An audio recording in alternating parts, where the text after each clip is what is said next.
Inside Xbox is here at Treyarch Studios, home to Call of Duty Black Ops. Now, previously, we showed you some of the bigger features, things like theater mode and wager matches and currency. But today, we're going to get a little bit more detail, kind of go behind the scenes to some of the design decisions that Treyarch believes will make Black Ops the most refined, competitively balanced Call of Duty game to date.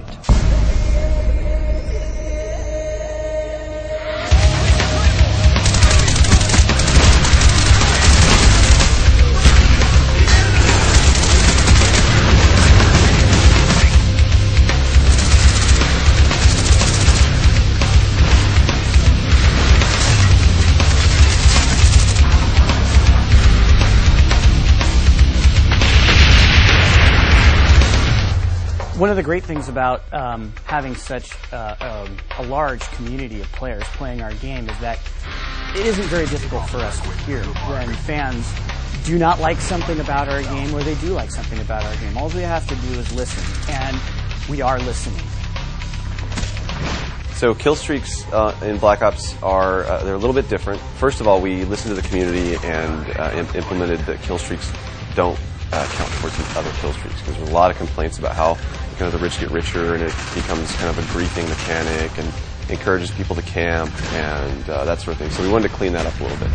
Secondary to that is that we wanted to make kill streaks feel more interactive. We didn't want to just do the fire and forget kind of thing where you just hit the button and go, because then there's no really risk reward there for the player. All of our kill streaks have some aspect of interactivity to them, whether it's the attack chopper picking a spot in the map where it goes and hovers rather than just letting it go and circle around the map.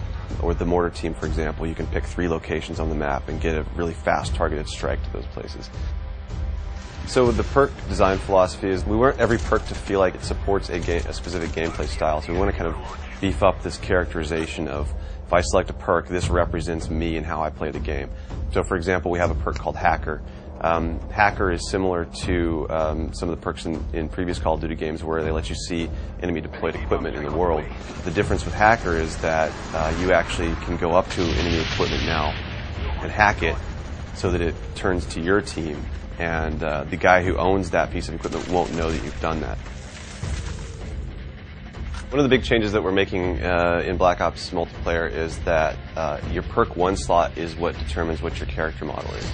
For example, Flak Jacket is one of them. Flak Jacket decreases explosive damage, so the character model is all beefed up. He's kind of, inspired by that bomb diffuser kind of guy with padding and extra elbow pads and knee pads and helmet.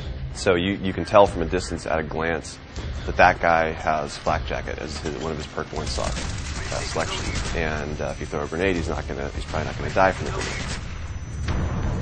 A lot of suggestions made it in from the community, starting from those objective icons, the A and B icon. They'll fade away if the reticle over them, so no longer are they getting in your way when you're trying to shoot. Shotguns are primary weapons now again, so something like a shotgun is so lethal it should behave like a shotgun, so it needs to be in that primary weapon slot. We have the grid coordinates on the overhead map, so whether you pull up your pause menu or in the top left corner, so it's going to be very, very easy for you to call out exactly where action is happening. Instead of having to say, oh, he's over by Grandma's house, you can now say, oh yeah, he's in quadrant D, 3. We take suggestions from all sorts of our sub-communities. Another one is this whole new core movement mechanic called diving to prone. So it's something that we found was very interesting. It's used best for evasive and defensive maneuvers, but it really we needed to make sure we balanced that, because we understand that drop shotting is a frustrating thing to some people.